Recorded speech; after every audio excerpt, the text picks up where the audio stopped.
Our next speaker this evening is Kamron Furlo. They are a recent graduate of Candler School of Theology and also a member of Woodland United Methodist Church in Birmingham, Alabama. Thanks for being here. Thank you. Thank you. Hi, I'm Kamron, and my pronouns are they, them, and I identify as non-binary transmasculine, and am very excited to be here.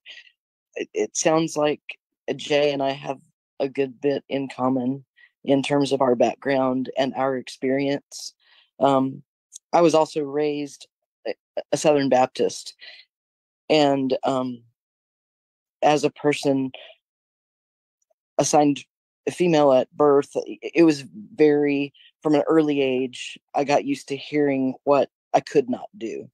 Couldn't preach, couldn't lead, couldn't do ABCD, because that, according to them, was out of God's plan. I came out first as gay. Well, let me first say that I first felt called to vocational ministry when I was in high school, and this was back in the 80s. I'm an older person, y'all, but I used to joke and say that I was a pre-Ellen lesbian. But pretty much when I came out, I was told that I must not be a Christian, and I certainly couldn't be a minister. So that led me to run from God and anything that had to do with God, because I assumed that God must feel that way about me as well. Fast forward to about 2013, 2014, God was not letting me go. I was very confused about this. And of course, now I'm extremely thankful that God never let me go.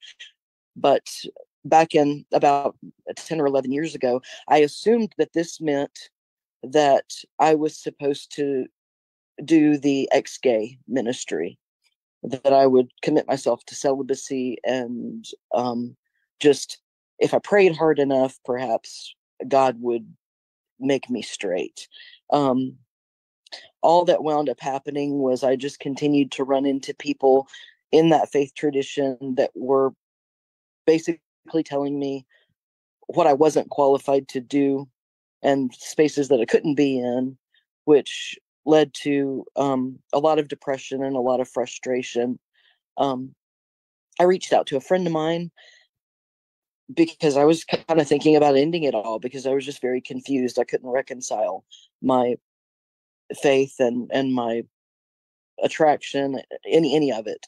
And gender wasn't even on my radar at that point, because, growing up the way that I did, there was not even any language for it at that time. But I reached out to a friend of mine in 2018 who put me in touch with some queer affirming folks and queer affirming Christian folks. And for the first time, I began to understand that it was me that God was calling, and not this person that I was trying to create to survive in these institutions that never wanted me to be there. So I found a reconciling United Methodist Church about a year later, and just happened to fall in love with the people, and was encouraged in my call, and in kind of picking up where I had left off with not going to seminary, like, half a lifetime ago. And so I went to Candler, and I've just a month ago graduated with my Master of Divinity. I have been, or am currently, a certified candidate with the North Alabama Conference.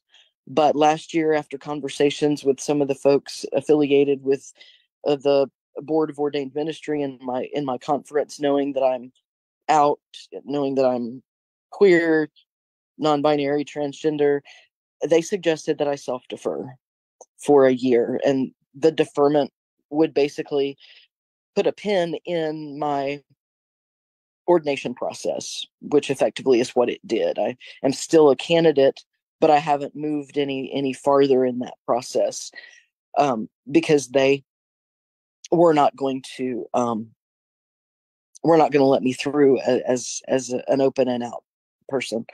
While I'm thankful that things are seeming to be moving forward in the United Methodist Church, that's not the case for my particular conference right now. It seems like that might be a slower process. So I am currently in conversation with some other conferences in the United Methodist Church, because I do want to, most days, I want to stay with the UMC, and would love to help continue to move towards the change that's needed. But I'm just still very much in a discernment process as to what comes next.